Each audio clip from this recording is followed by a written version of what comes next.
नमस्कार, मैं रचना शर्मा चढ़ती कला टाइम टीवी देख रहे सभी दर्शकों का स्वागत करती हूं। आप देख रहे हैं उत्तर प्रदेश के समाचार। उत्तर प्रदेश की योगी आदित्यनाथ सरकार ने आज अपना 10वां और इस कार्यकाल का सबसे महत्वपूर्ण पूर्ण बजट पेश कर दिया है। वित्त मंत्री सुरेश कुमार खन्ना ने सुबह 11 बजे विधानसभा में यूपी के इतिहास का सबसे बड़ा बजट पेश किया। योगी सरकार ने इस बार 9,12,696 करोड़ रुपए का बजट पेश किया है। 2027 के विधानसभा चुनावों से पहले इस बजट को भाजपा का चुनावी मास्टर स्ट्रोक माना जा रहा है। बजट पेश करने से पहले वित्त मंत्री सुरेश खन्ना ने अपने आवास पर पूजा अर्चना की। सुबह 9 बजे मुख्यमंत्री योगी आदित्यनाथ की अध्यक्षता में कैबिनेट की बैठक हुई, जिसमें बजट प्रस्तावों को औपचारिक मंजूरी दी गई। किसानों और शिक्षकों को बड़ी सौगात। बजट में $1 ट्रिलियन इकोनॉमी का लक्ष्य रखा गया है। बजट में शिक्षा मित्र और निदेशकों को राहत प्रदान की गई है। साथ ही कृषि क्षेत्र के लिए नई सिंचाई परियोजनाओं का फंड बढ़ाया गया है। बजट में रोजगार और युवाओं पर भी फोकस किया गया है। इसके अलावा कई बड़ी इंफ्रास्ट्रक्चर योजनाओं पर भी मोहर लगाई गई है।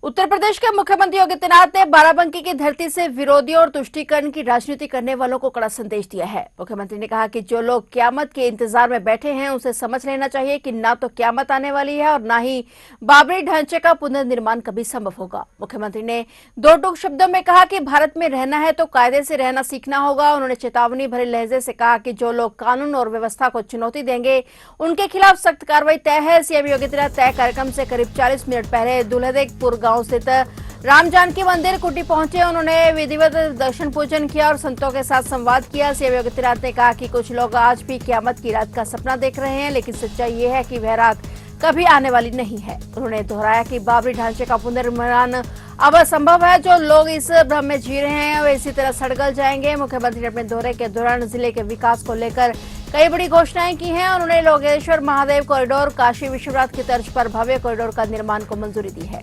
डबल इंजन की सरकार प्रधानमंत्री मोदी जी के नेतृत्व में, उनके मार्गदर्शन में जो बोलती है वह करके दिखाती है और जितना करती है उतना ही बोलती है। हम लोगों ने कहा था ना कि रामलला हम आएंगे, मंदिर वहीं बन गया ना, मंदिर अयोध्या में। कोई संदेह है?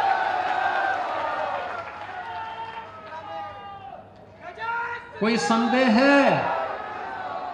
और हम आज फिर इस बात को कह रहे हैं कि कयामत के दिन तक भी कभी कयामत का दिन तो कभी आना ही नहीं है और इसलिए बाबरी ढांचे का पुनर्निर्माण कभी होना ही नहीं है।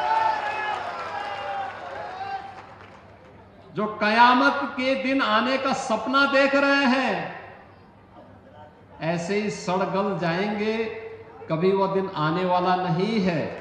और उनके सपनों को ऐसे ही हम अपनी विरासत को सम्मान देते हुए भारत की गौरवशाली परंपरा को, सनातन धर्म की इस परंपरा को, जैसे प्रधानमंत्री जी ने 25 नवंबर को अयोध्या धाम में आकर के सनातन के प्रतीक श्री राम मंदिर में भव्य केसरिया ध्वज का आरोहण किया था।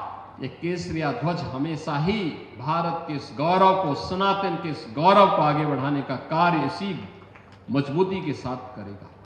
दिल्ली देहरादून नेशनल हाईवे को 4 से 6 लेन चौड़ा किया जाएगा। इसके लिए भारतीय राष्ट्रीय राजमार्ग प्राधिकरण द्वारा डिटेल्स प्रोजेक्ट रिपोर्ट तैयार की जा रही है। केंद्रीय मंत्रालय ने हाईवे पर फ्लाईओवर अंडरपास निर्माण के लिए 419 करोड़ रुपए से अधिक रुपए का बजट स्वीकृत किया है और केंद्रीय सड़क परिवहन एवं जहाजरानी केंद्रीय मंत्री नितिन गडकरी ने इस बाबत स्वयं जानकारी दी। फ्लाईओवर और अंडरपास बनने से सड़क दुर्घटना पर अंकुश लग जाएगा और वहीं ग्रामीण अंचल का विकास भी होगा। दिल्ली से लेकर देहरादून तक लगभग 250 किलोमीटर लंबा नेशनल हाईवे बना है। यह हाईवे वर्ष 2009 में कई हिस्सों में 4 लेन बनाया गया था। वर्तमान में हाईवे पर यातायात का दबाव बढ़ रहा है, जिसके चलते इसको 4 से 6 लेन में करने के लिए भारतीय राष्ट्रीय राजमार्ग प्राधिकरण केंद्रीय मंत्रालय को रिपोर्ट भेज चुका था।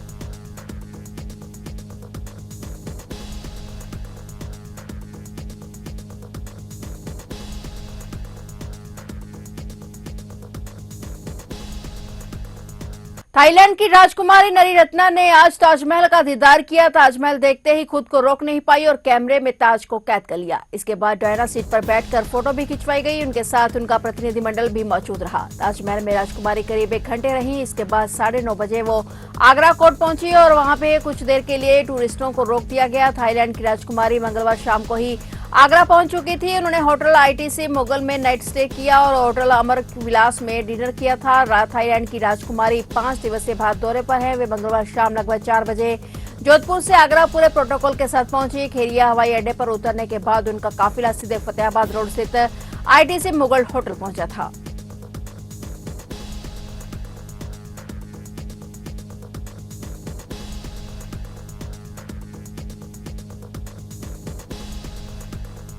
कन्नौज जिले में तालग्राम क्षेत्र के पुखरावा गांव स्थित एक प्लास्टिक दाना फैक्ट्री में अज्ञात कारणों से अचानक आग लग गई और आग लगते ही गांव में अफरा तफरी मच गई। सूचना पर फायर ब्रिगेड और पुलिस ने घंटों कड़ी मुशक्कत के बाद आग पर काबू पाया, लेकिन इस आगजनी में करीब 12 लाख रुपए का नुकसान बताया जा रहा है। पुखरावा गांव निवासी अंकित प्लास्टिक दाना बनाने की फैक्ट्री चलाते हैं और सभी कर्मचारी जब फैक्ट्री बंद कर जब गांव से गई बारात में शामिल होने के लिए चले गए और रात के समय अचानक आग लग गई। प्लास्टिक दाने ज्वलनशील होने के कारण आग तेजी से फैल गई थी, जिससे फैक्ट्री में रखा कच्चा माल और तैयार माल जलकर राख हो गया। थाना प्रभारी विनय कुमार शर्मा का कहना है कि बिजली शॉर्ट सर्किट से आग लगने का अनुमान है। मामले की जांच जारी है।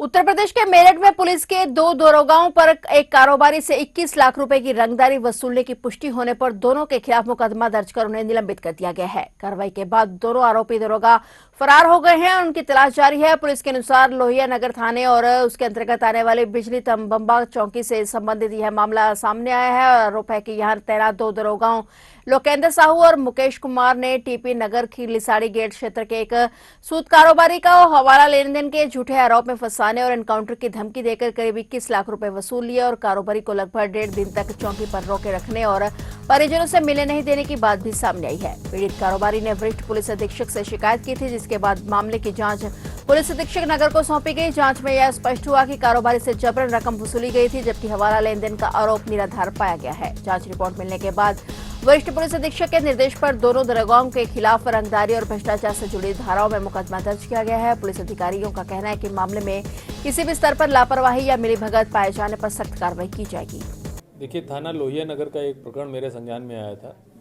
एक धागा व्यापारी हैं, उनके द्वारा ये अवगत कराया गया था कि 2 लोगों ने पुलिसकर्मी बनकर उनसे कुछ पैसों की वसूली की है, उन्हें गिरफ्तारी का भय दिखा के। एसपी सिटी को इसमें तत्काल निर्देशित किया गया था। एसपी सिटी साहब ने जो भी इसमें इंक्वायरी की और जो तथ्य सामने आए उस पर जो इलेक्ट्रॉनिक सर्विलांस की गई, तो इसमें ये पाया गया कि ये 2 वास्तव में पुलिसकर्मी थे। ये दोनों नए उप निरीक्षक हैं, थाना लोहिया नगर पर तैनात हैं। इसमें तत्काल FIR पंजीकृत कर ली गई है। वो लोग 2 दिन से गैर हाजिर हैं। उनकी गिरफ्तारी के लिए टीमों को लगा दिया गया है और इसमें SHO लोहिया नगर तथा उन दोनों उप निरीक्षकों को निलंबित कर दिया गया है। इसमें हवाला का पैसे की भी बात आ रही थी सामने, क्या है ये? जी, यही बताया गया था कि उन्होंने जो धागा व्यापारी हैं, इनको यही धमकी दी गई थी कि आपके अकाउंट में जो पैसा आया है, एक्चुअली इन दोनों उप निरीक्षकों को ये जानकारी किसी अन्य व्यक्ति के माध्यम से हुई थी कि इनके पास कुछ पैसे आए हैं बाहर, दुबई से या कहीं अन्य कंट्री से। तो उसी में इन्होंने ये बताया कि ये हवाला का पैसा है और इसी की गिरफ्तारी का भय दिखाकर इन्होंने उनसे पैसे वसूले थे।